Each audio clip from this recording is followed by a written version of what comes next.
Process बताया है कि आप लोग किस तरह से इसमें ऑनलाइन अप्लाई कर सकते हैं, आपके कौन कौन से दस्तावेज लगेंगे और प्रधानमंत्री आवास योजना में आवेदन करने की पात्रता क्या क्या है। सबसे पहले हम बात कर लेते हैं कि इसमें आपकी क्या पात्रता रहेगी। तो आवेदन जो है सबसे पहले भारत का निवासी होना चाहिए। इसी के साथ आवेदक की जो उम्र है कम से कम 18 वर्ष होनी चाहिए। इसके बाद आवेदक का मकान जो है पक्का बना हुआ नहीं होना चाहिए और साथ ही आवेदक के नाम पे आवेदक के नाम या फिर आवेदक के परिवार में किसी भी सदस्य के नाम पे कोई भी प्रॉपर्टी नहीं होनी चाहिए। इसी के साथ यहाँ पर आवेदक को पहले किसी भी प्रकार का आवास योजना का लाभ नहीं मिला हो और साथ ही आवेदक के पास प्रधानमंत्री आवास योजना से संबंधित सभी दस्तावेज मौजूद होने चाहिए।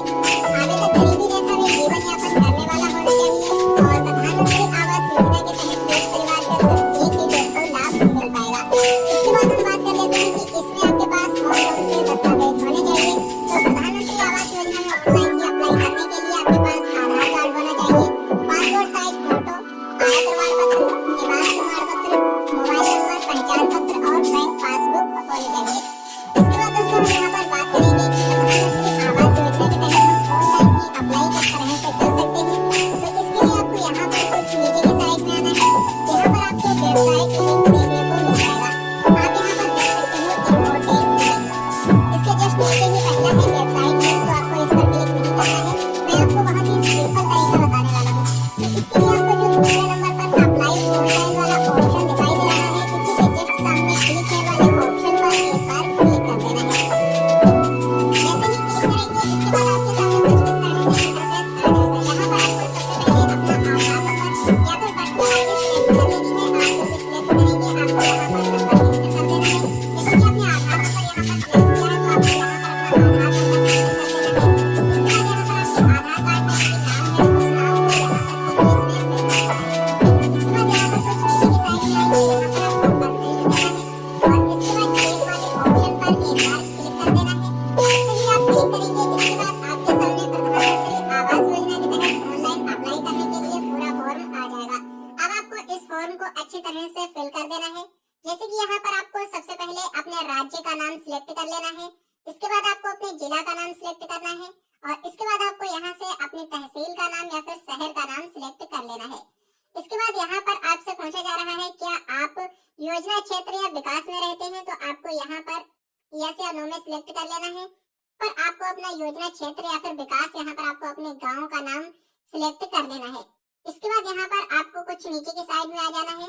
यहाँ पर आपको नेम ऑफ द परिवार यानी कि आप जिसके भी नाम से इस योजना के अंतर्गत अप्लाई कर रहे हैं उसका नाम आपको यहाँ पर फिल कर देना है और इसके बाद यहाँ से जेंडर सिलेक्ट करेंगे। यहाँ पर उसके फादर का नाम फिल करना है और इसके बाद यहाँ पर जो भी परिवार का मुखिया है यानी कि जिसके भी नाम से आप इस योजना के अंतर्गत आवेदन कर रहे हैं उसकी यहाँ पर आयु एंटर कर देनी है। इसके बाद आपको यहाँ पर अपना एड्रेस फिल करना है, जो भी आपका प्रेजेंट एड्रेस है। प्रेजेंट एड्रेस में सबसे पहले अपना हाउस नंबर, इसके बाद यहाँ पर गली मोहल्ले का नाम, यहाँ पर अपनी सिटी का नाम, राज्य का नाम और इसके बाद यहाँ पर जिला का नाम और इसी के साथ यहाँ पर आपको अपना पिन कोड एंटर करना है, जो भी आपके एरिया का पिन कोड है और इसके बाद मोबाइल नंबर एंटर करेंगे। आपका आधार कार्ड नंबर पहले से ही यहाँ पर फिल रहेगा, जो भी आपने एंटर किया था वही आधार नंबर आ जाएगा। और अगर आपका परमानेंट एड्रेस और करेंट एड्रेस सेम है तो आपको यहाँ पर कंसेंट दे देना है। जैसे ही आप यहाँ पर क्लिक करेंगे तो आपका जो भी परमानेंट एड्रेस है वही यहाँ पर आ जाएगा और अगर अलग है तो आपको अलग यहाँ पर फिल कर देना है। इसके बाद आपको यहाँ पर कोई भी आईडी देनी पड़ेगी, जिसमें कि आप यहाँ से सिलेक्ट कर लेंगे। सिलेक्ट आईडी टाइप, यहाँ पर आपको आधार कार्ड सिलेक्ट कर लेना है। इसके बाद आपके परिवार में जितने भी मेंबर हैं सभी मेंबर को आपको ऐड करना पड़ेगा एक एक करके। तो यहाँ से आपको सबसे पहले रिलेशन सिलेक्ट करना है कि उस मेंबर से आपका क्या रिलेशन है। इसके बाद यहाँ से जेंडर सिलेक्ट करेंगे, यहाँ पर आपको आयु एंटर करनी है, इसके बाद आधार नंबर या फिर वर्चुअल आईडी और इसके बाद यहाँ पर आपको आईडी टाइप और इसके बाद यहाँ पर आपको अन्य विशिष्ट पहचान संख्या है वो यहाँ पर टाइप कर देनी है और ऐड वाले ऑप्शन पर एक बार क्लिक करना है। जैसे ही ऐड करेंगे तो एक मेंबर आपका यहाँ पर ऐड हो जाएगा और इसी तरह से आप जितने भी परिवार के मेंबर को ऐड करना चाहते हैं सभी मेंबर यहाँ पर ऐड हो जाएंगे। इसके बाद यहाँ पर आपको कुछ नीचे की साइड में आना है। यहाँ पर आपसे धर्म के बारे में पूछा जा रहा है, तो आपको इस लिस्ट में से अपना धर्म सिलेक्ट कर लेना है, जो भी आपका धर्म है। इसके बाद यहाँ पर आपको अपनी जाति का नाम सिलेक्ट कर लेना है। जैसे ही क्लिक करेंगे जो भी आपकी जाति है इसमें से आपको सिलेक्ट कर लेना है, जैसे कि जनरल, एससी, एसटी इसके बाद यहाँ पर कुछ नीचे की साइड में आना है और यहाँ पर आपसे पूछा जा रहा है क्या आप विकलांग हैं। अगर आप विकलांग हैं तो आपको यस वाले ऑप्शन को सिलेक्ट करना है, अदरवाइज आपको यहाँ पर नो ही रहने देना है। इसके बाद आपसे पूछा जा रहा है क्या परिवार के पास भारत में कहीं भी अपना मकान है या फिर नहीं है, तो आपको यस या नो में सिलेक्ट कर लेना है। इसके बाद यहाँ पर आपका जो भी मकान है उसका मालिक कौन है, मौजूदा हालत में मकान का मालिकाना हक किसका है, तो यहाँ पर आपको एक लिस्ट मिल जाएगी। सिलेक्ट हाउस ओनरशिप वाले ऑप्शन पर क्लिक करेंगे तो खुद का है तो ओन सिलेक्ट करेंगे, अगर आपका किराए पर है तो आपको रेंट सिलेक्ट करना है, और अगर आपका खुद का या फिर किराए का नहीं है तो आपको अदरवाइज वाले ऑप्शन पर क्लिक कर देना है। इसके बाद यहाँ पर आपसे ऑक्यूपेशन पूछा जा रहा है क्या कि आप क्या काम करते हैं, तो आपको सिलेक्ट योर ऑक्यूपेशन वाले ऑप्शन पर एक बार क्लिक करना है। क्लिक करने के बाद यहाँ पर सभी कुछ ऑक्यूपेशंस आपके सामने आ जाएंगे। इसमें से आप जो भी काम कर रहे हैं उस काम को सिलेक्ट कर लेना है। अगर आप किसान हैं तो आपको फार्मर सिलेक्ट करना है। इसके बाद आपको यहाँ पर कुछ नीचे की साइड में आना है और यहाँ पर आपसे पूछा जा रहा है आपके परिवार की औसत मासिक आय कितनी है। यहाँ पर दोस्तों ध्यान दीजिए, वार्षिक आय नहीं पूछी जा रही है, मासिक आय, यानी कि आपके महीने में कितनी इनकम हो रही है, तो वो आपको इस वाले बॉक्स में टाइप कर देना है। और इसके बाद यहाँ पर कुछ नीचे की साइड में आएंगे, यहाँ पर आपको एक बॉक्स दिखाई दे रहा है, तो यहाँ पर एक बार आपको टिक लगा देना है, यानी कि आपको कंसेंट देना है। और इसके बाद आपको एक कैप्चा कोड दिखाई दे रहा है, इस कैप्चा को आपको सेम टू सेम नीचे वाले बॉक्स में फिल कर देना है। और अगर कैप्चा समझ में नहीं आ रहा तो आपको यहाँ पर एक बार क्लिक करना है, कैप्चा चेंज हो जाएगा।